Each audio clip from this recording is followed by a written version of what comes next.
चलिए देखिए, यह जो टॉपिक आप देख रहे हैं, ये जो टॉपिक वंशानुक्रम और वातावरण, एक अभी वातावरण के बारे में बताऊंगा मैं। तो आज का जो मेरा टॉपिक होगा वह वंशानुक्रम और वातावरण का पर होगा, और यह है स्पेशल एजुकेशन में पीआरटी में दिया हुआ है।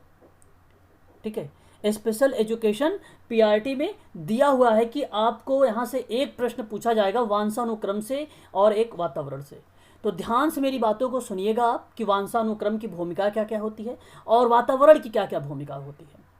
ठीक है, इसके बारे में आपको ध्यान से सुनना है।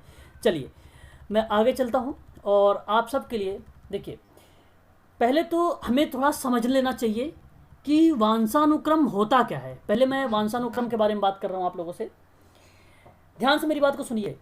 देखिए, वंशानुक्रम और वातावरण एक दूसरे से इस तरीके से जुड़े होते हैं कि आगे जाकर यह पता लगा पाना मुश्किल हो जाता है कि हम वंशानुक्रम इसे कहें कि वातावरण कहें। बड़ी दिक्कत भी होती है इसमें बच्चों को। तो इसलिए मैं आपसे एक चीज़ कहूँगा आप लोगों को यहाँ पे याद रखने के लिए या समझने के लिए, आप उसका ध्यान रखिएगा। ठीक है ना।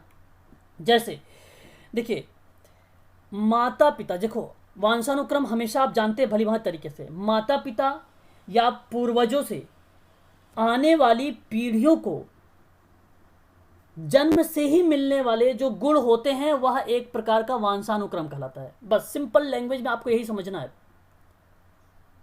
ठीक है सुमंत जी, आवाज मेरी क्लियर है ना? जी सर, आवाज क्लियर है। तो यहां पर मेरा कहने का मतलब ये हुआ कि माता पिता या पूर्वजों से आने वाली पीढ़ियों को जन्म से ही मिलने वाला जो गुण होता है वह वंशानुक्रम कहा जाता है। अब मैं आपको एक बात बताऊं, यहाँ पर अगर आप लोग लिखना चाहते हैं तो लिख लीजिए।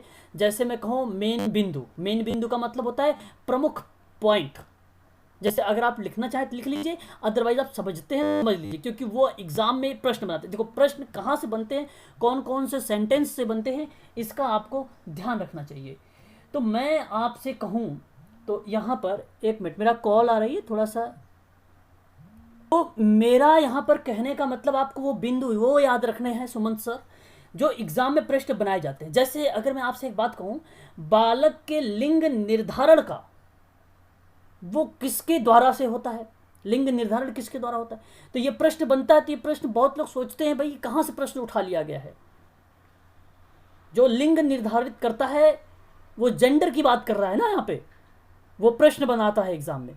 तो आप ध्यान रखना यहाँ पर कि बालक के लिंग का निर्धारण पिता द्वारा होता है। पहली बात आपको ध्यान रखना है, यहाँ पर इंपॉर्टेंट चीज़ है ये सारी के सारे एग्जाम के लिए, है ना। एक बात आपको ये ध्यान रखनी है। दूसरी बात अगर मैं आप यहाँ पर कहूँ याद रखने के लिए, तो आपको एक चीज़ बता दूँ, वंशानुक्रम में क्रोमोसोम्स को लेकर प्रश्न बनाए जाते हैं हालांकि एग्जाम में। ये भी क्रोमोसोम्स का मतलब होता है गुणसूत्र। और आपको एक बात बता दूं, याद रखना आप लोग, जो ये यक्स यक्स क्रोमोसोम्स होता है, गुलाम मिर्जा सर को पता होगा अच्छे तरीके से, सभी लोगों को जानते होंगे। यह गुणसूत्र मेल का है फीमेल का है, बताइए मेल है या फीमेल इस गुणसूत्र का? यह गुणसूत्र फीमेल का होता है। ये फीमेल का है। वेरी गुड, बहुत बढ़िया, सही जवाब आया। 22 का जोड़ा तक सेम होता है सर। एक्स वाई होता है, मतलब 23वां जोड़ा जो होता है सर एक्स वाई, वो डिफरेंट होता है। हाँ वेरी गुड, समय पाया जाता है। वेरी गुड, बहुत बढ़िया। यानी आप लोग पढ़ाई 22वां जो सेम होता है। हाँ वेरी गुड, ठीक। तो आप लोग पढ़ाई अच्छे से कर रहे हैं, बहुत अच्छा। इसी तरीके से आप लोग पढ़ते रहिए। तो देखो क्रोमोसोम्स से प्रश्न नहीं बनता है, तो आप जैसे क्रोमोसोम्स एक्स एक्स दिखे भाई फीमेल को टिक मारना, और एक्स वाई दिखे तो आप लड़का या शिशु, या आप कह सकते हो इसे मेल भी। ठीक है, तो एग्जाम में आपसे प्रश्न मेल फीमेल करके नहीं पूछेगा। मैं आपसे बताता हूँ, क्योंकि आप पढ़ रहे हैं वंशानुक्रम, और आपको मैं बता रहा हूँ यहाँ पे स्पेशल एजुकेशन का भी कुछ पार्ट। तो आप ध्यान रखिए, प्रश्न कहेगा लड़का लड़की रख के, प्रश्न कहेगा कि शिशु को रख के, ऐसे प्रश्न बनाएगा। ठीक है, मैंने एक सरल शब्दों में आपको समझाने की कोशिश किया हो, तो ये चीज़ ध्यान रखिएगा। प्रश्न जो है सर शब्दों को तोड़ तोड़, वाक्यों को तोड़ तोड़ कर बनाए जा रहे हैं आजकल। ठीक है, तो एक्स एक्स क्रोमोसोम से लड़की और एक्स वाई क्रोमोसोम से लड़का यानी शिशु पैदा होता है। यह आपको ध्यान रखना है। एक तीसरी पॉइंट है, ये सारी मैं पॉइंटें बता रहा हूँ, प्रमुख बिंदु हैं वंशानुक्रम। शुरुआत करने से पहले कुछ बातें बता देना चाहता हूँ आप लोगों को, वही मैं बता रहा हूँ आप लोगों से। तीसरी पॉइंट आपको ये ध्यान रखना है कि पिता के पास, ध्यान से मेरी बात को सुनिएगा, और अभी ये जवाब मुझे सुमंत जी ने दे दिया था।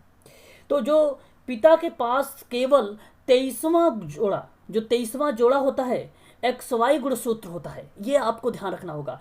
जबकि माता के सभी 23वें जोड़े को एक्स एक्स गुणसूत्र में पाया जाता है। ये बात आपको ध्यान तेईस रखना है। जोड़ी नहीं, 22वां जोड़ा होगा मैम।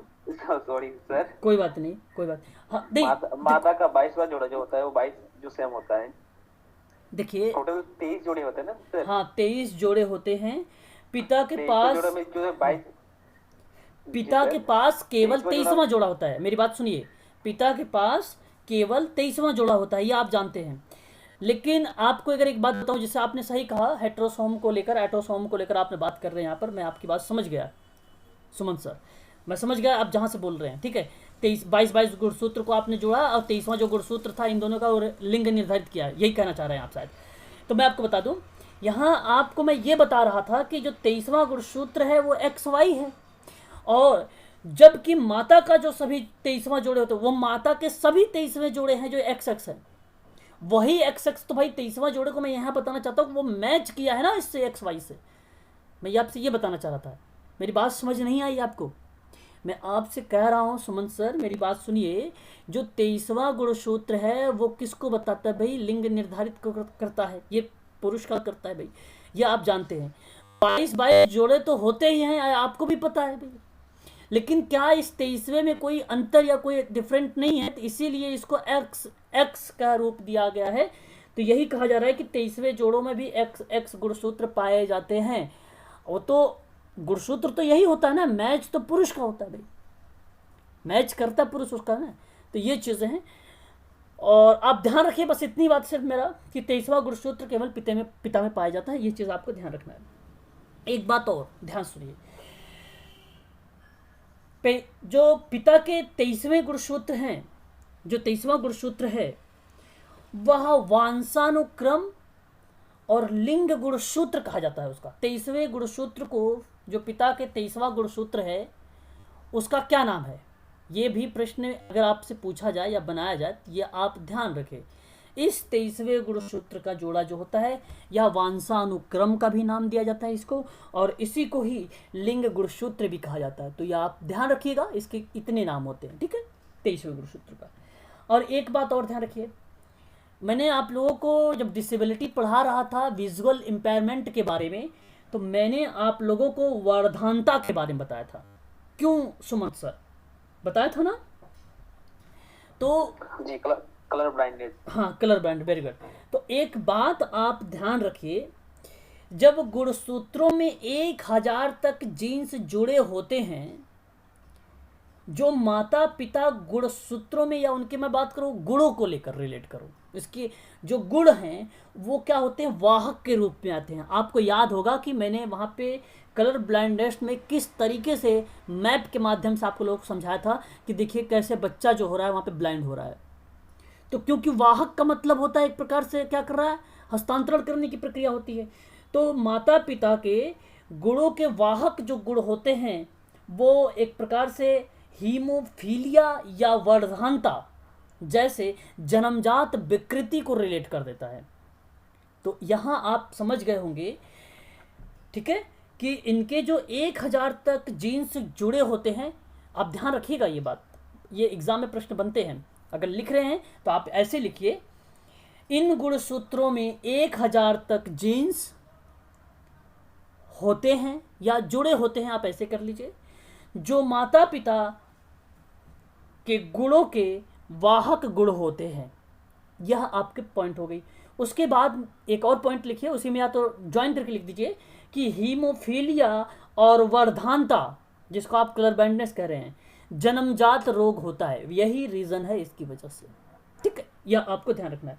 एक और बात बताता हूँ वर्धानता को लेकर, आपको ये एग्जाम में प्रश्न बनाया जा सकता है कि वर्धानता का रोगी जो होता है वो कौन से रंगों का अंतर नहीं कर पाता है, कौन सा जो कलर है उसका अंतर नहीं कर पाता है। तो ध्यान रखिएगा, हरे लाल रंग में अंतर नहीं कर पाता है, ये वर्धानता को रिप्रेजेंट कर देता है। मेरी बात समझना आप अच्छे से, ठीक है? क्लियर हो रहा है ना सभी भाई को? बताइए मंजू मैम, कोई दिक्कत तो नहीं आ रही ना? सर कलर क्या क्या आपने बताया था? हरा और लाल। जी, हरे और लाल, रेड यानी okay sir, yes sir. Red, ठीक है। तो यही मैं आप लोगों को बताना चाह रहा हूँ, इसे आप लोग ध्यान में रखिएगा, है ना? तो एग्जाम में ये भी प्रश्न बनाया जा सकता है भाई ना, कौन सी बीमारी से हरे और लाल रंग की पहचान नहीं की जा सकती है। तो आप अब आपको पता हो चुका है, तो अब आप इसे आसानी से बता सकते हैं, है कि नहीं?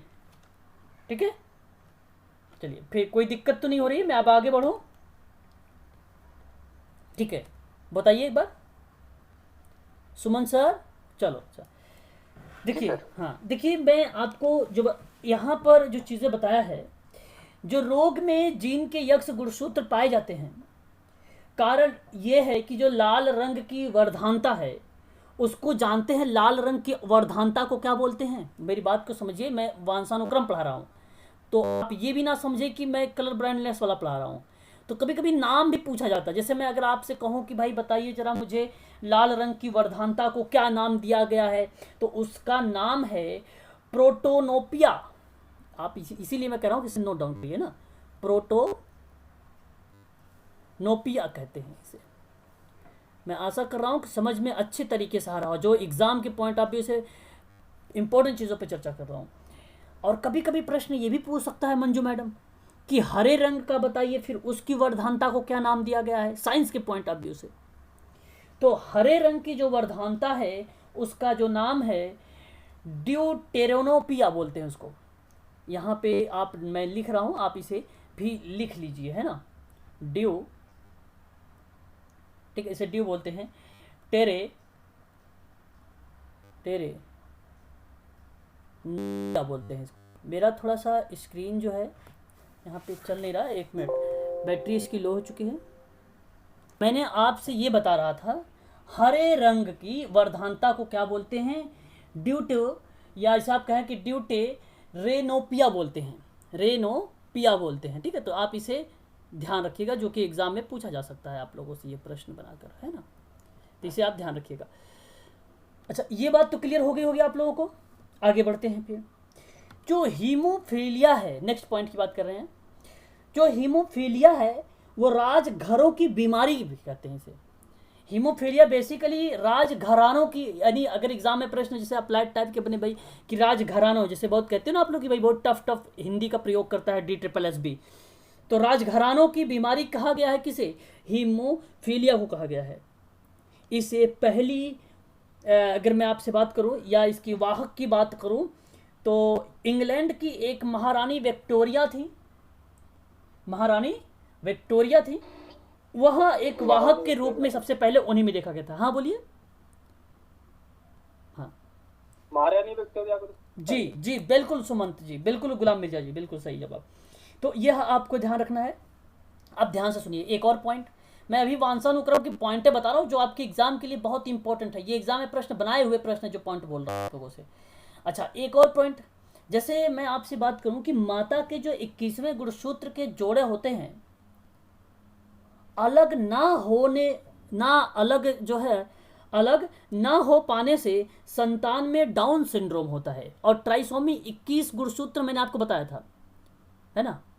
21 ट्राइसोमी गुणसूत्र मैंने आप लोगों को बता चुका हूं, तो ये चीज ध्यान रखना।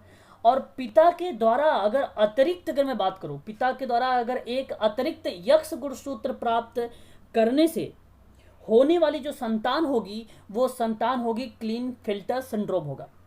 मेरी बात समझ रहे हैं आप लोग? मैं आपसे कह रहा हूं कि एक माता के 21वें गुणसूत्र अगर अलग नहीं हो पाया तो कौन सी बीमारी होगी बताइए? डाउन सिंड्रोम, बिल्कुल सही जवाब। अगर मैं आपसे कहूं कि पिता के द्वारा अगर एक अतिरिक्त यानी एक्स्ट्रा यक्ष गुणसूत्र प्राप्त करने वाली जो संतान है, जो हालांकि वो बताता ही है भाई कि 23वां गुणसूत्र XY है, क्यों सुमन सर? तो अगर एक एक्स्ट्रा यक्ष आ जाए तो आप मुझे जरा बताइए कौन सी बीमारी होगी उससे, कौन सा सिंड्रोम होगा? Klinefelter syndrome. आप ध्यान रखिएगा इसे, ठीक है। गुणों का जो वाहक है वो कौन है? तो जीन्स है। ये एक बार प्रश्न बनाया गया था, गुणों का वाहक कौन होता है? तो एग्जाम में प्रश्न बनता है। तो मैं आपको बता, ऑप्शन में वंशानुक्रम भी होगा, वातावरण भी होगा, जीन्स भी होगा। तो आप ध्यान रखिएगा, jeans is the right answer होगा। यहाँ पर सबसे सही जवाब जीन्स होगा। आंखों का जो रंग होता है वह वंशानुक्रम के द्वारा प्रभावित होता है। जानते हैं आप लोग, वंशानुक्रम के द्वारा प्रभावित होता है आंखों का रंग, आंखों का रंग। और ध्यान रखना, कभी कभी एग्जाम में पूछता है कि वंशानुक्रम का सही क्रम बताइए, वंशानुक्रम का सही क्रम बताइए। तो मैं आपको बता दूं, सही क्रम अंडाणु होता है। क्या होता है? अंडाणु। लिख रहे हो ना आप लोग? ये तो लिख लीजिएगा भाई, बहुत इंपॉर्टेंट है ये। अंडाणु होता है, उसके बाद शुक्राणु, ठीक है, आप ऐसे नोट डाउन करते चलिएगा। और उसके बाद युग्मक का नाम सुना होगा आप लोगों ने, युग्मक, है ना? युग्मक, जायगोट का। वेरी गुड, युग्मक जाइगोट कहते हैं। और उसके बाद ब्लास्टोसिस, और उसके बाद ब्लास्टोसिस। तो अब आप ध्यान रखना, यहाँ पर ये चार जो नाम मैंने बताए हैं आप लोगों को, ये चारों के चारों वंशानुक्रम का क्या है? क्रम है। तो बड़े बच्चे बड़े कंफ्यूज होते हैं भाई, उनको पता ही नहीं होता वंशानुक्रम का क्रम कौन सा है, पहली बार वो सुनते हैं। तो आज आप देख लिए हैं, ठीक है। तो ये बात आप लोगों को यहाँ पर ध्यान रखना है, ठीक है। इतनी चीज़ें आप लोग अच्छी तरीके से समझ गए होंगे। चलिए, अब मैं आप लोगों से पॉइंट यहाँ पर हो जाता है आप लोगों का समाप्त। जितनी इंपॉर्टेंट पॉइंट थी मैंने आप लोगों से यहाँ पर चर्चा कर दिया है। अब मैं आप लोगों से बताने चल रहा हूँ कि वंशानुक्रम है क्या चीज़, इसके बारे में समझाने चल रहा हूँ, ठीक है। बात को जरा बहुत ध्यान से आप लोग समझिए। यहाँ पर देखिए, मनुष्य के पूरे जीवन काल में अर्थात जन्म से मृत्यु तक विकास की प्रक्रिया सतत चलती है। और इस विकास की प्रक्रिया को सबसे ज़्यादा जो कारक प्रभावित करते हैं उनमें से जैविक कारक होता है। और अच्छा, अगर आपसे पूछा जाए कितने % जैविक कारक होते हैं भाई, और कितने % वंशानुक्रम होता है, कौन बताएगा? परसेंटेज के पॉइंट ऑफ व्यू से बताइए। किसी को नहीं पता? हमारे गुरुजी थे, हमें बताया गया था ये सबसे पहले जब हम पढ़ रहे थे भी। तो ये साइकोलॉजी के जो हमारे सर थे उन्होंने बताया था ये सबसे पहले ही आके, हम पहली क्लास में सबसे पहले दिन बोला था यही चीज़, है ना। तो आप ध्यान रखिएगा यहाँ पर भी कि जो वंशानुक्रम होता है वह होता है वंशानुक्रम 60%, और जो वातावरण होता है वो होता है आपका 40%। और यही कारण है कि जब विकास की प्रक्रिया में सबसे ज़्यादा जो कारक प्रभावित होता है वो रीज़न दिखाता है वंशानुक्रम को 60%, ठीक है। ये आप ध्यान रखिएगा। लेकिन लोग एक ही बात से समझ जाते हैं कि भाई पेरेंट्स से लिया गया है, पूर्वजों से लिया गया है, तो इसके बारे में ये बस उतना ही तक पढ़ते हैं। और लोग मानते हैं कि वातावरण जो है सबसे ज़्यादा प्रभावित करता होगा। नहीं, ऐसा नहीं, वंशानुक्रम सबसे ज़्यादा प्रभावित करता है। ये चीज़ आपको ध्यान रखना है।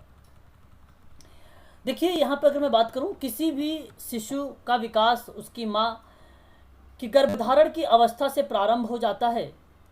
और शिशु का ऐसा विकास जो उसके माता पिता से संबंधित होता है वही क्या कहलाता है? वंशानुक्रम कहलाता है। ये हमारी और आपकी, ठीक है, बोलचाल की भाषा में हम इसे बोल सकते हैं। वंशानुक्रम क्या होता है कि गर्भधारण की अवस्था से प्रारंभ होगा और शिशु का ऐसा विकास होगा कि यहाँ से अगर मैं बात करूँ कि मृत्यु पर्यंत तक चलने वाली जो भी एक्टिविटीज़ होती है वह एक प्रकार से विकास की रिप्रेजेंट कर देता है। लेकिन जब गर्भधारण की अवस्था से प्रारंभ हुआ है और शिशु का ऐसा विकास जो माता पिता के संबंध में होता है, तो वह एक प्रकार, अच्छा यहाँ पर मैं एक शब्द बोल रहा हूँ, माता पिता के संबंध में होना, ठीक है। तो जन्म के बाद मत रिलेट कर लेना, वरना ये गलत हो जाएगा। वातावरण को रिलेट मत कर लेना, वरना वो विकास की प्रक्रिया में चला जाएगा। तो माता पिता से संबंधित होने की जो प्रक्रिया कहलाएगी वंशानुक्रम कहलाएगी। ये चीज़ आपको ध्यान रखना है। यहाँ पर यह परिभाषा थी। अर्थ है इसका आप जानते हैं, सिंपल लैंग्वेज में मैंने पहले बता चुका कि वंशानुक्रम के नाम से ही आप उसके अर्थ का अंदाजा लगा सकते हैं कि वंशानुक्रम के तौर पर वंश से संबंधित है। अर्थात इसमें वंशानुक्रम में शिशु के विकास से माता पिता की भूमिका तो होती है, साथ ही शिशु के माता पिता की भी भूमिका होती है। तो ध्यान से सुनिए आप लोग यहाँ पर। तो जो बच्चे का होता है तो बच्चे के साथ साथ अगर उसके माता पिता के देखा जाए तो उसके माता पिता को देखा जाए। तो आपने लिया होगा पेटेगरी चार्ट, आप जानते हैं पेटेगरी चार्ट, आप लोगों ने नाम सुना है कभी? परिवार वृक्ष का नाम सुना है? Tree family, yes sir, family tree ना। हाँ आप फैमिली वही, ट्री सर। उसी को कहा जाता है पेटेगरी चार्ट, उसको बोला जाता है पेटेगरी चार्ट। तो अगर मान लीजिए यहाँ पर आपने ये माता को बनाया, ये पेरेंट्स हैं, इसका पिता, अब इसके 2 बच्चे थे, ठीक है, और दोनों के दोनों लड़के थे, ठीक है, इस तरीके से इसको बनाया जाता है। अब इनकी जो शादी हुई एक स्त्री से और वो स्त्री से, यहाँ पर देखा जाए तो 3 बच्चे थे और 3 के 3 फीमेल थी। तो इस तरीके से जो आप देख रहे हैं यहाँ पर, यह एक जो ट्री या फैमिली ट्री के बारे में बात मैं कर रहा हूँ, ये वंशानुक्रम को रिप्रेजेंट करता है, ठीक है। तो ये पीढ़ी दर पीढ़ी चलने वाली प्रक्रिया कहलाती है वंशानुक्रम। सरल शब्दों में, जैसे कि हम अगर आपसे बात करें समान या समान के मतलब में, माता पिता होते हैं उनकी संतान भी वैसी होती है। जैसे मैं अगर आपसे बात करूं कि वंशानुक्रम साधारण अर्थ में जैसे कि तैसे से है, समान के समान से है, मतलब माता पिता होते हैं उसकी संतान भी वैसी होती है, ऐसा कहा जाता है वंशानुक्रम में। तो ऐसा आप यहाँ पे जानते हैं। और ये वंशानुक्रम में भी बालक के शारीरिक रूप का गुण भी देखने को मिलता है, माता पिता के अनुरूप भी हो सकता है। कभी कभी आपने देखा होगा कि वो बच्चा जो है माता पिता को भी नहीं पढ़ा है, ऐसी भी कंडीशन आप लोग देखते हैं ना, रीजंस। चलिए परिभाषा के बारे में जिक्र करेंगे हम लोग अब। देखिए यहाँ पर J.A. थॉम्सन वंशानुक्रम की परिभाषा देते हुए यह बताते हैं कि वंशानुक्रम क्रमबद्ध पीढ़ियों के बीच उत्पत्ति संबंधित संबंध के लिए सुविधाजनक शब्द है। तो मेरी बात को आप ध्यान से समझिएगा, हालांकि बहुत सारे विद्वान हैं, जेम्स ड्रेबर का सबसे अहम भूमिका होती है परिभाषा में इनकी। उन्होंने माता पिता की शारीरिक और मानसिक विशेषताओं का संतान में हस्तांतरण की प्रक्रिया को बताया था, ठीक है। तो जेम्स ड्रावर को आप ये समझ सकते हो कि माता पिता की शारीरिक और मानसिक विशेषताओं का संतान में हस्तांतरण वंशानुक्रम कहलाता था, ये था उनका। लेकिन यहाँ पर थॉम्सन की बात करें तो ये कह रहे हैं क्रमबद्ध पीढ़ियों के बीच की जो उत्पत्ति है संबंध के लिए वो सुविधाजनक शब्द माना जाएगा। ये चीज़ आपको ध्यान रखना है, ठीक है। चलिए आगे बात कर लेते हैं एक और परिभाषा के बारे में, और ये परिभाषा है वुडवर्थ की। वुडवर्थ की परिभाषा आपको मैं एक सिंपल लैंग्वेज बता दूं वुडवर्थ की, तो आप ये ध्यान रखिए कि वंशानुक्रम में वे सभी तत्व शामिल हो जाते हैं, वे सभी तत्व शामिल हो जाते हैं जो बालक के जन्म के समय उपस्थित थे, लेकिन जिसकी उत्पत्ति जन्म के समय ना होकर 9 माह पहले गर्भधारण के समय में हुई है। तो आप यह चीज यहाँ पे समझ सकते हैं। देखिए वुडवर्थ ने क्या बोला है अपनी परिभाषा में, उसने बताया है कि वंशानुक्रम वे सभी बातें आ जाती हैं जो जीवन का आरंभ करते समय व्यक्ति में उपस्थित थी, और यह जन्म के समय नहीं बल्कि गर्भधारण के समय जन्म से लगभग 9 माह पूर्व ही व्यक्ति में आने लगती है। तो वही सिंपल लैंग्वेज में आप ये बात समझ सकते हैं कि वंशानुक्रम में वे सभी तत्व शामिल हैं, वो सभी फैक्ट शामिल हैं जो बालक के जन्म के समय उपस्थित थे, लेकिन जिनकी उत्पत्ति जन्म के समय ना होकर 9 माह पहले गर्भधारण के समय हुई है। बस इतनी बात आपको ध्यान रखना है। ये वुडवर्थ की परिभाषा बहुत इंपॉर्टेंट है, ये एग्जाम में पूछा जा सकता है। यहां पर देखिए H.A. पेटरसन का नाम, इसको पीटरसन भी कहते हैं। इसने क्या बोला परिभाषा में अपने, देखिए इसका कहने का तात्पर्य ये था कि वंशानुक्रम में वे सभी विशेषताएं आएंगी जो एक व्यक्ति अपने पूर्वजों और माता पिता से प्राप्त करेगा। बस इतनी बात थी इसकी। तो यहां पर देखिए कहते हैं पीटरसन जी कि वंशानुक्रम में सभी, यहां पर देखिए व्यक्ति अपने माता पिता के माध्यम से पूर्वजों के जो कुछ गुण प्राप्त होता है वही वंशानुक्रम कहलाता है।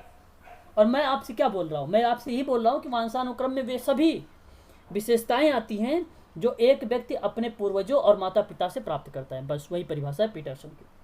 ठीक है, तो आप समझ रहे होंगे अच्छी तरीके से कि क्या है भाई यहाँ पे वंशानुक्रम।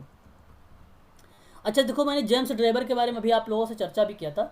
तो देखिए जेम्स ड्रेबर यहाँ पर नाम आ गया और ये कहते हैं कि माता पिता की शारीरिक, मानसिक और विशेषताओं का संतानों में संक्रमित होना ही वंशानुक्रम कहलाता है। और जेम्स ड्रेबर, जैसे मैं आपसे कहूँ, माता पिता की शारीरिक, मानसिक विशेषताओं का संतान में हस्तांतरण कर देना, यह क्या कहलाता है? वंशानुक्रम कहलाता है। वही है जेम्स ड्रेबर की परिभाषा। ठीक है ना? ठीक है, इतनी सारी परिभाषा आप लोग देख रहिएगा। अच्छा, एक परिभाषा और देख लीजिए यहाँ पर बी.एन. झा के अकॉर्डिंग। वंशानुक्रम व्यक्ति की जन्मजात पाई जाती है। तो बी.एन. झा जन्मजात योग्यताओं का योग बताया इन्होंने। ठीक है, तो आप ध्यान रखिएगा, वंशानुक्रम एक व्यक्ति की जन्मजात विशेषताओं का योग माना है इसने। किसने? बी.एन. झा ने। ठीक है, तो आप इसे ध्यान रखिएगा। बाकी ये जिप्सबर्ड का नाम आता है। जिप्सबर्ड इतना इम्पोर्टेंट नहीं है, बाकी आप लोगों को यही सारी चीज़ें ध्यान में रखनी होगी। ठीक है ना? चलिए मैं आगे अब बात करता हूँ। ठीक है ना? डगलस वगैरह की भी परिभाषा, हाईलैंड की भी परिभाषा इसमें दिया गया था। ठीक है ना? वंशानुक्रम के संबंध में अगर मैं आपसे बात करूँ तो इसका प्रयोग देखिए, एक ये बहुत इंपॉर्टेंट है, मैं इस पर स्टार लगा रहा हूँ आप लोगों के लिए, ये बहुत इंपॉर्टेंट है। ठीक है ना? एग्जाम के लिए देखिए, वंशानुक्रम से संबंधित जो प्रयोग किए गए, एक था मटर का प्रयोग, एक था चूहों का प्रयोग। मटर का प्रयोग किसने किया था, कौन बताएगा? मटर पर, ओके। और अगर मैं चूहों का प्रयोग के बारे में बात करूं तो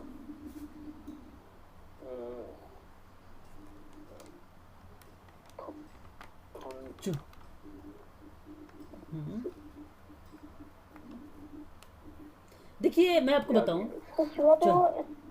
हाँ नहीं आप देखिए, चलिए देखिए मैं आपको बताता हूँ। यहाँ आपको ये चीज़ नहीं रिप्रेजेंट की जा रही है कि जब कभी भी आप सभी लोगों से ये पूछा जाए कि वंशानुक्रम में चूहों का प्रयोग को लेकर, तो आप कंफ्यूज नहीं होंगे। ये भी एक प्रकार का नाम जो है मेंडल का है। मेंडल का नाम है। नाम किसका है? मेंडल का। मेंडल का नाम सुना होगा आप लोगों ने, ग्रेगर जॉन मेंडल। हाँ, ग्रेगर जॉन मेंडल। इन्होंने मटर का प्रयोग किया था। ठीक है, तो मटर के प्रयोग के माध्यम से, चलिए अच्छा मैं यहाँ पे बताता हूँ आप लोगों को, अभी समझ में आएगा आपको। शिट, देखिए मैं यहाँ पर आप लोगों से कह रहा हूँ कि देखो मेंडल, यहाँ पर ग्रेगर जॉन मेंडल का कहना यह था कि मटरों के प्रयोग में कि समान संख्याओं में छोटी बड़ी मटरों का बोना, जो मटर उत्पन्न हुई वो सभी बड़ी मटरें हैं, और यह एक प्रकार के डोमिनेंट स्टेट बोलते हैं इसको, का कारण बताया है। तो यह देखो, अगर जैसे मैं आपको कहूँ कि डोमिनेंट ट्रेट क्या है, तो डोमिनेंट ट्रेट जो है एक प्रकार का, यहाँ पर मटरों को लेकर दिया गया ये बात। तो छोटी और बड़ी मटरों को बोना, जो मटर उत्पन्न हुई है वे सभी बड़ी मटर होती हैं, उन मटरों का एक नाम दिया गया, डोमिनेंट ट्रेट बोला गया। ये एक रीज़न है जिसकी वजह से बड़ी होने का। ठीक, ये रीज़न बताया वहाँ पर इन्होंने। तो प्रश्न आपसे यहाँ पर ये नहीं पूछेगा कि बड़ी मटर किस तरीके से हो रही, छोटी मटर क्या है, उसके बारे में नहीं पूछ रहा है। प्रश्न आपसे ये पूछेगा कि मटरों का प्रयोग किसने किया, ये प्रश्न बनेगा। तो प्रश्न में जब बनेगा तो ग्रेगर जॉन मेंडल का नाम आएगा, और जो ग्रेगर जॉन मेंडल हैं, इन्होंने छोटी मटर एक्स की बड़ी मटर बताया था। अच्छा चलिए जरा स्पष्ट करता हूं, यहाँ पे देखिए, समझिए। देखिए इन्होंने कहा कि भाई एक छोटी मटर है, और वहाँ पर जो एक्स इन्होंने माना है, एक प्रकार से यह वंशानुक्रम को रिलेट करने के लिए माना है इन्होंने एक्स। तो उन्होंने कहा कि इसमें जो बड़ी मटर होती है उसके कई भाग, जैसे एक बड़ी मटर शुद्ध होगी तो 25% होगा। और वर्ड संकर मटर होगी तो वह 50% होगा। छोटी मटर होगी तो 25% होगा। तो छोटी मटर शुद्ध जो होगी 25 होगी, और छोटी मटर 25% होगी, वो एक कैसी मटर होगी, वो अशुद्ध भी हो सकती है, और एक वर्ण संकर मटर होती है। अच्छा, ये प्रश्न आपको यहाँ पे नहीं बनाया जाएगा कि भाई ग्रेगर जॉन मेडर ने क्या बोला, मटरों का प्रयोग करने के लिए 25% किस में आएगा, 50% किस में आएगा। ये प्रश्न ऐसे नहीं बनाया जाएगा। आप ध्यान रखिए कि मटरों पर प्रयोग करने वाला वो व्यक्ति है। अच्छा, मैंने आप सबसे पहले भी एक चीज़ें जब कलर ब्लाइंडनेस के बारे में बता रहा था, तो किस तरीके से जब ट्रांसफ़र होते हैं गुणसूत्रों के बारे में, कि गुणसूत्र कैसे कैसे वहाँ पे ट्रांसफ़र हो रहा, तो उसकी जो भूमिकाएं होती हैं वो वंशानुक्रम को रिलेट करता है। तो 50%, 25% और 25%। तो 50% जो होगा वह एक प्रकार का वर्ण संकर मटर कहलाएगी, और बड़ी मटर जो शुद्ध होगी 25% होगी, और अशुद्ध की बात आप आगे कर लीजिए तो 25% हो जाएगी। ठीक है, ये आपको ध्यान रखना है। चलिए, अच्छा, ये हालांकि एग्ज़ाम में यहाँ पर नहीं पूछा जाएगा। और ठीक कुछ दिनों बाद इन्होंने चूहों का भी प्रयोग किया, चूहों पर भी इन्हीं का प्रयोग है। तो इन्होंने निष्कर्ष भी निकाला था, जो निष्कर्ष प्राप्त हुए थे वो चूहों पर प्राप्त हुए थे इन्हें। ठीक है, तो ये बात आप ध्यान रखना आप सभी लोग। ठीक है, तो चूहों का प्रयोग जो है वंशानुक्रम में किसने किया है? सफ़ेद चूहे, काले चूहे, भाई इसने किया है, मेडल ने।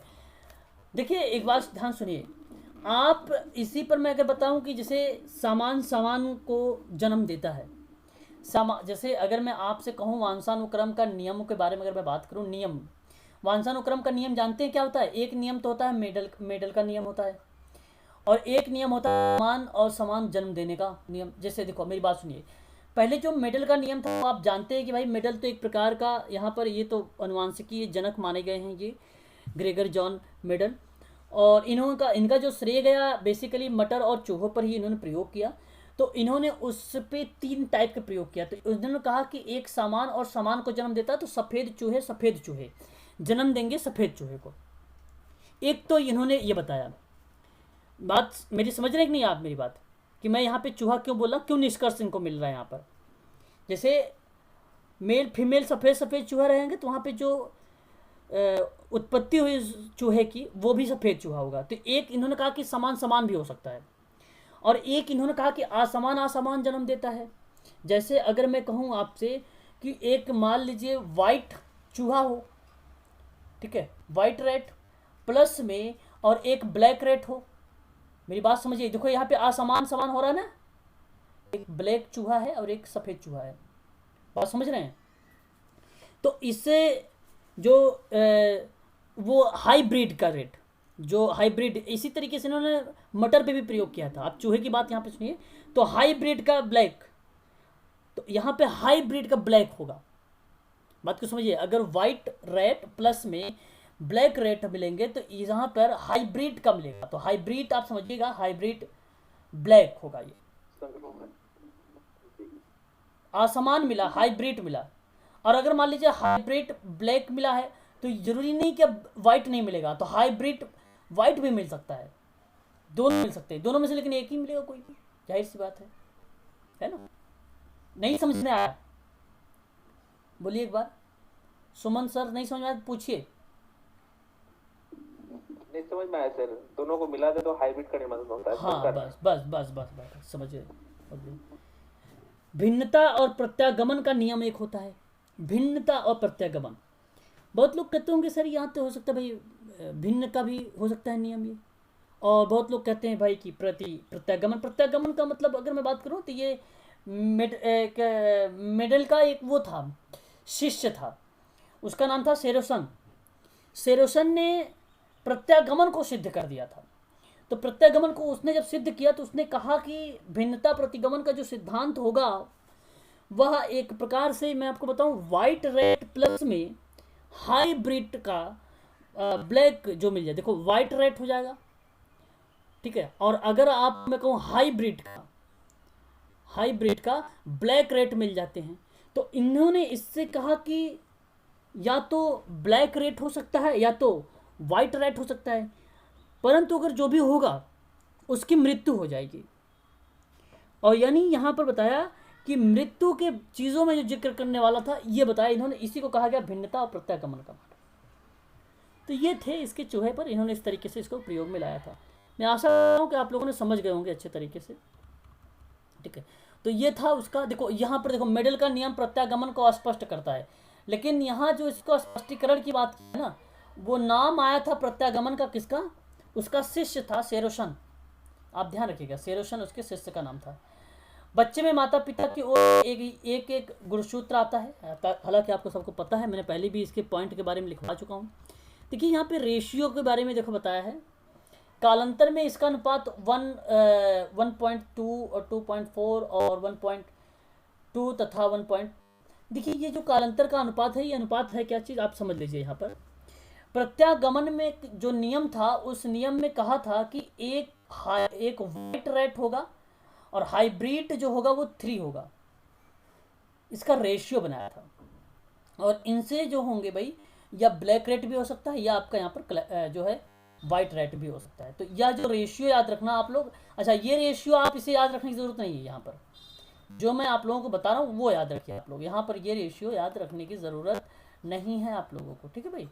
आप इसे याद रखिए 1.3, ठीक है ना, इसे ध्यान रखिएगा आप लोग, 1:3 का। समानता का नियम आप देख लीजिए, यहाँ पर ये नियम है। समानता का नियम जानते हैं आप लोग? देखिए सृष्टि का नियम है कि एक मानव मानव तथा पशु पशु और जन्म देता है, अर्थात समान समान जीव जन्म देते हैं। तो इस नियम में जैसे माता पिता होते हैं वैसे ही उसकी संतान भी होती है, यही समानता का नियम था। बस सिंपल सी लैंग्वेज था।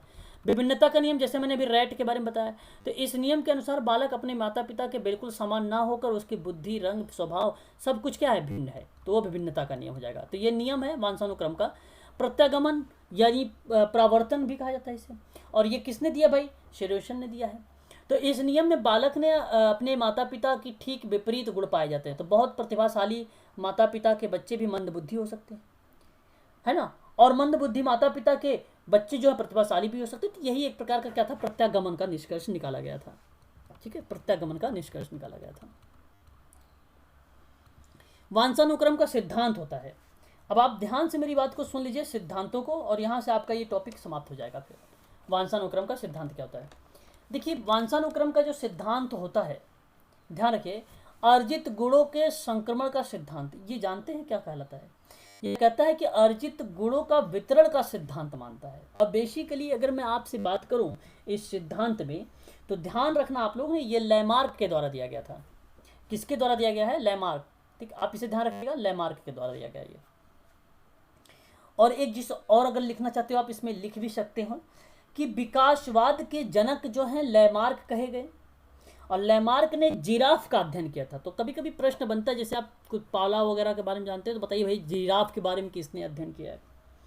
तो जिराफ का अध्ययन करके इन्होंने बताया कि जो जिराफ का जीन्स के द्वारा वातावरण में अर्जित गर्दन होती है, गर्दन उठाने का गुण अगली पीढ़ी तक पहुंचता है। इन्होंने यही रीज़न यहाँ पर अर्जित गुणों के बारे में बताया था। तो जैसे गर्दन उठाना एक प्रकार से समझ रहे होंगे आप लोग, उठाने का गुण जो है अगली पीढ़ी तक पहुंचाने में ये वातावरण से अर्जित करते हैं, गर्दन उठाना। ये बहुत इंपॉर्टेंट बात बता रहा हूं आप लोगों को, है ना, जन्मजात नहीं होता है ये गर्दन उठाना, अर्जित, ये एक प्रकार का सिद्धांत था इसका। अगर मैं आपसे बात करूं उदाहरण, अच्छा देखो यहाँ पर एक, सॉरी देखो यहाँ पे लिखा हुआ है, देखिए जैसे जिराफ पशु की गर्दन पहले घोड़े की समान थी, परंतु कुछ विशेष परिस्थितियों के कारण वह लंबी हो गई, कालांतर में उसकी गर्दन लंबी होने का गुण अगली पीढ़ी से संक्रमित होता है। यहाँ पर कहने का तात्पर्य यही था जो मैं आपसे बता रहा हूँ कि अगली पीढ़ी तक पहुँचता है ना।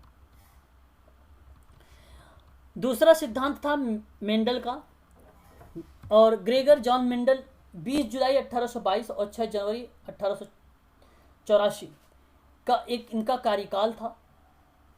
और ध्यान रखना, आप जानते हैं इनके बारे में भलीभांति तरीके से, अच्छे से आपको पता है कि यह ऑस्ट्रेलिया के एक पादरी हैं मेंडल जी। वह अनुवांशिकीय जनक के रूप में इनको जाना गया, उनको श्रेय मिला है। तो इन्होंने मटर और चूहे पर भी प्रयोग किया है इन्होंने, ठीक है।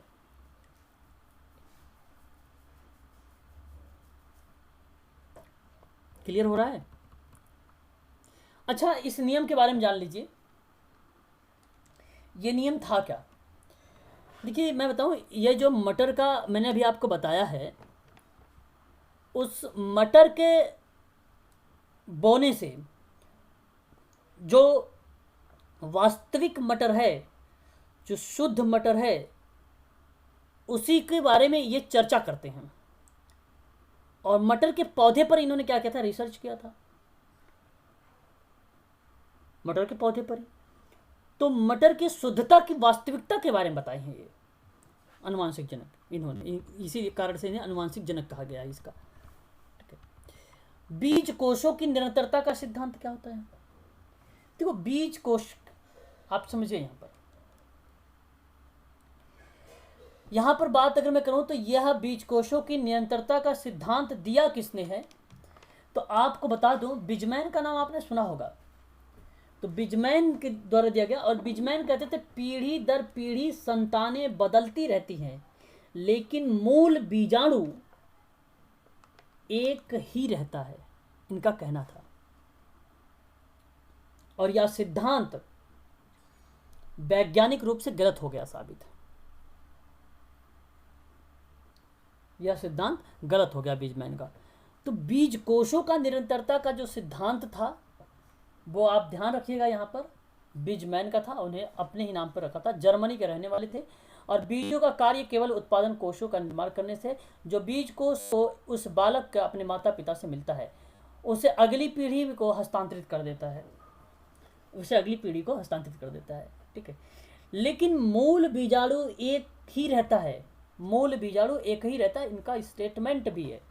ठीक है, इनका कहना भी यही था, लेकिन वो सही साबित नहीं हुआ था। हालांकि इन्होंने देखो बताया, बिजमैन ने जो सिद्धांत दिया चूहे को लेकर दिया और उसकी पूंछ काट दी। इस प्रकार बताया कि कई पीढ़ियों तक पूंछ काटता रहता था, किंतु किसी भी पीढ़ी में कोई पूंछ विहीन चूहा नहीं पैदा हुआ था। तो यही कारण है इसका थ्योरी जो है गलत साबित हो गई थी। बात समझ में आ रही है आप लोगों को?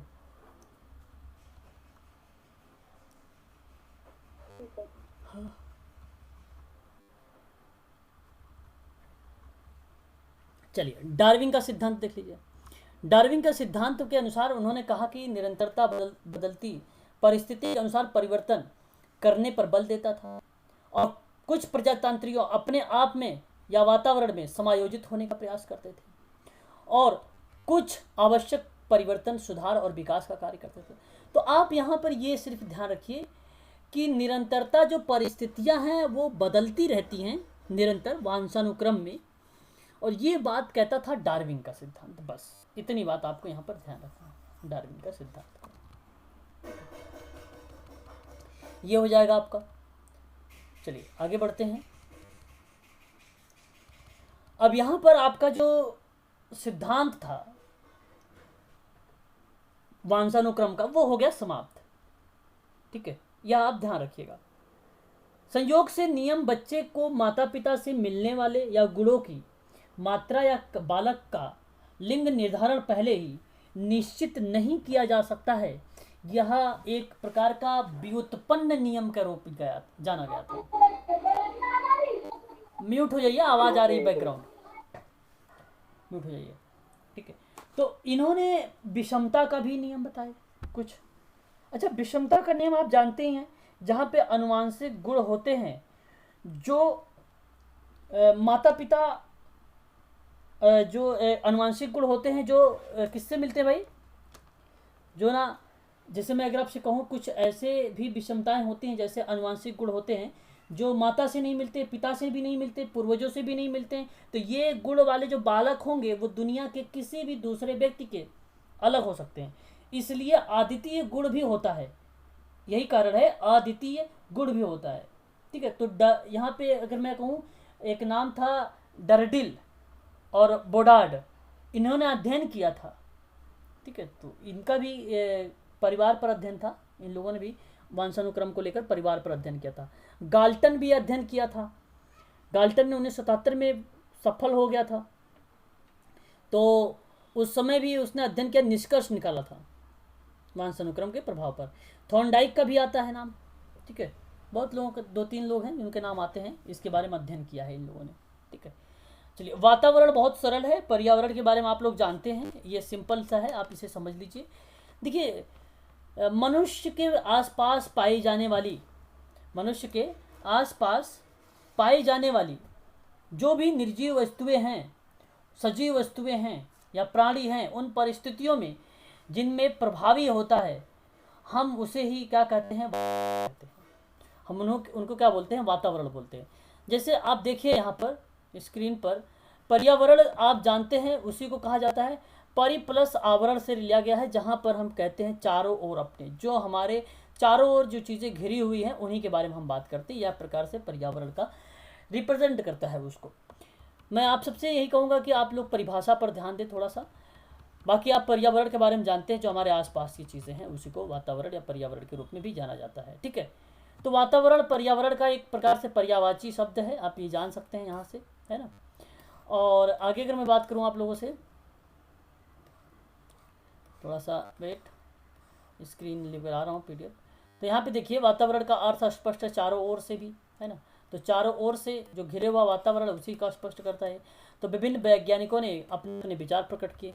जैसे अगर मैं आप लोगों से विचारों के बारे में बात करूं, तो देखिए यहाँ पर पहला नाम आता है रॉस का। रॉस कहते क्या हैं, कहते हैं कि वातावरण एक बाहरी शक्ति है जो हमें प्रभावित करती है। वातावरण एक बाहरी शक्ति है जो हमें क्या करती है, प्रभावित करती है। और ये रॉस की परिभाषा थी वातावरण में, ठीक है।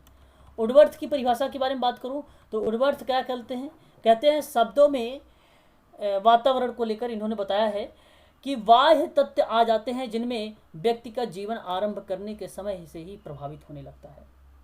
क्या होने लगता है, प्रभावित होने लगता है।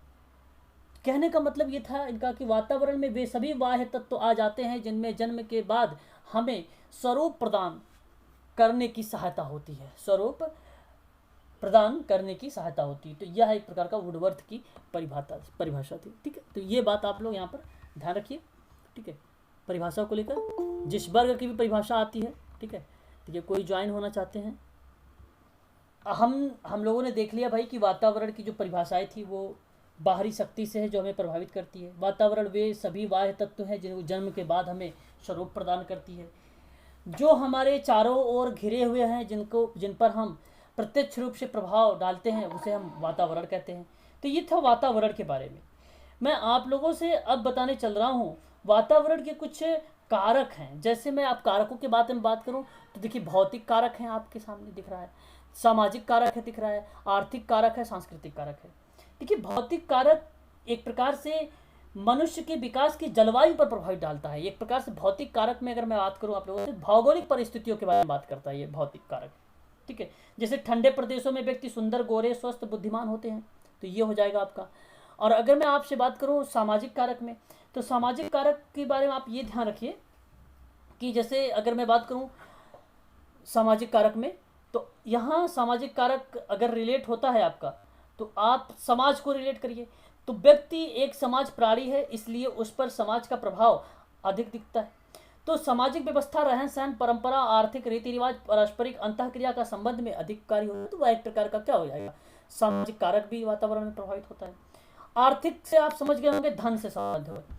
तो बेसिकली अगर मैं धन का केवल सुविधा ना प्राप्त करने की बात हो, तो वो भी एक प्रकार का आर्थिक कारक होता है। जैसे मैं कहूँ धनहीन व्यक्ति में असुविधा के अभाव से हीन भावना विकसित हो जाती है, तो जो विकास के मार्ग में बाधक होती है, तो आप ये भी कह सकते हैं, है ना। आर्थिक वातावरण में मनुष्य की बौद्धिक क्षमता को भी प्रभावित कर देता है ये, तो ये चीज़ें आप यहाँ पे समझ सकते हैं। और एक है सांस्कृतिक कारक, सांस्कृतिक मतलब कल्चर होता है। और सामाजिक व्यवस्था में अगर मैं आपसे बात करूं तो इसमें सांस्कृतिक कारक में धर्म और संस्कृति मनुष्य के विकास को लेकर आध्यात्मिक या अत्यधिक रूपों में प्रभावित हुआ है ये। तो जिन संस्कृतियों में वैज्ञानिक दृष्टिकोण समाहित होता है उसका विकास ठीक ढंग से होता है, और लेकिन जहां अंधविश्वास और रूढ़िवादी का समावेश होता है उस समाज का विकास संभव नहीं होता है। तो इस तरीके से वातावरण के कुछ कारक हैं जो भौतिक कारक, सामाजिक कारक, आर्थिक कारक और सांस्कृतिक कारक के रूप में आप इसे देख सकते हैं यहाँ पर, ठीक है ना। चलिए, आपने यहाँ पर ये देख लिया। और मैं आपसे देखो यहाँ पर एक चीज़ बता दूँ, वातावरण में ध्यान रखना आप लोग एक उत्तम अगर सिद्धांत की बात करूं मैं यहाँ पर, अगर आप नोट डाउन कर लीजिए वातावरण के सिद्धांत को, तो जब कभी प्रमुख सिद्धांतों के बारे में बात हो तो आप ये सोचिए कि उत्तर जीविका का सिद्धांत एक था इसका, और यही उत्तर जीविका का सिद्धांत डार्विन ने दिया था। अपनी प्रसिद्ध पुस्तक थी द ऑरिजिन करके था, द ऑरिजिन ऑफ स्पाइस करके। उस किताब में इन्होंने लिखा था, बताया था उसने कि वातावरण में वही जीन खुद को जिंदा एवं पाया गया है जो खुद को वातावरण में अनुकूल या उपयुक्त बना दे। उसे कहा गया वातावरण का एक प्रकार का उत्तम जीविका का सिद्धांत। तो उत्तम जीविका का सिद्धांत डार्विन का है, पुस्तक का नाम द ऑरिजिन ऑफ स्पाइस करके है। याद रखिएगा, ये वातावरण के अनुकूल की बात करता है। और ये जो पुस्तक आई थी वो पुस्तक थी 1859 में। एक्चुअली क्या है, ये स्क्रीन मेरी चल नहीं रही है, डब कर रही है यहाँ पर, मोर रही है 18, ठीक है, आप याद रखिएगा 1859 का, ठीक है, 1859 का था ये सिद्धांत, ठीक है। और लैमार्क का भी है एक सिद्धांत। लैमार्क का सिद्धांत है अर्जित गुणों का लेकर, यानी जो जीन्स के गुण होते हैं अगली पीढ़ी को प्राप्त होता है या वातावरण और अर्जित गुण कहे जाते हैं इसको, ये लैमार्क ने दिया था। और एक नाम आता है यूरी बोफ्रेन ब्रेनर का नाम, उसने पारिस्थितिकीय सिद्धांत दिया था। और इन्होंने एक क्रोनोमंडल के माध्यम से बताया था, ठीक है। तो क्या क्या भूमिकाएं होती हैं, तो एक लघु मंडल बताया था इसने, एक मध्य मंडल बताया था, एक बाह्य मंडल बताया था, एक वृद्ध मंडल बताया था, एक कोनो मंडल बताया था, एक क्रोनो मंडल बताया था। तो ये जितने मंडल मैंने बताया आपको क्रोनो मंडल, ठीक है। अब मैं आपको बता देता हूँ, देखो इसका जो था, एक मिनट, ये स्क्रीन चल नहीं रही है, एक मिनट रुकिए।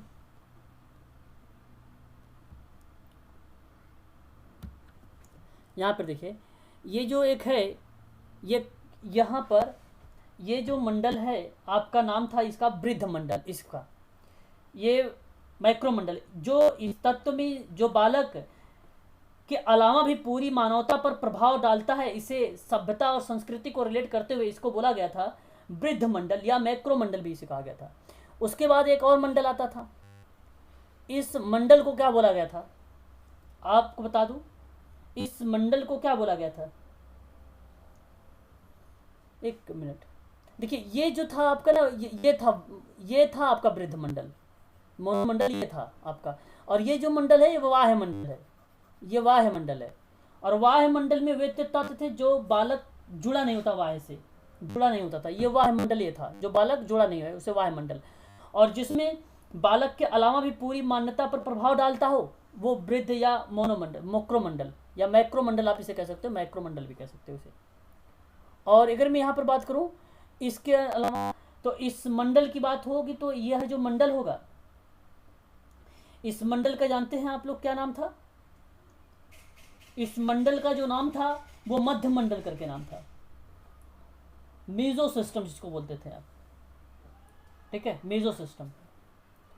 और एक मंडल इन्होंने बताया भाई माइक्रो मंडल, और ये माइक्रो मंडल कौन सा था, माता पिता स्थूल या सहपाठी का था, लघु मंडल, ठीक है। और व्यक्ति की यहाँ पर जो है वो व्यक्ति, एक व्यक्ति इस तरीके से क्या करता है, इम्प्रूव करता है, यहाँ पर बताया गया था इन्होंने 4 मंडल का। और इसका नाम था ब्यूरी ब्रोफेन ब्रेनर का था, ये पारिस्थितिकीय सिद्धांत का मॉडल दिया इसने, ठीक है। तो बस यही चीज़ें हैं, आपको ध्यान रखना है कि वातावरण एक बाहरी शक्ति है जो हमें प्रभावित करती है, वही वातावरण है। मनुष्य के आसपास पाई जाने वाली जो भी निर्जीव और सजीव वस्तुएं हैं, उस परिस्थिति में जिनमें हम प्रभावित होते हैं उसे ही वातावरण कहा जाता है, ठीक है। तो यह चीज़ आपको ध्यान रखना है, ठीक है। तो आज के लिए जो क्लास थी हम लोगों की वातावरण और वंशानुक्रम पर था। कल मैं फिर आप लोगों के लिए प्रैक्टिस लेकर आ रहा हूँ, ठीक है। तो कल आप सबका प्रैक्टिस होगी, ठीक है। चलिए बताइए।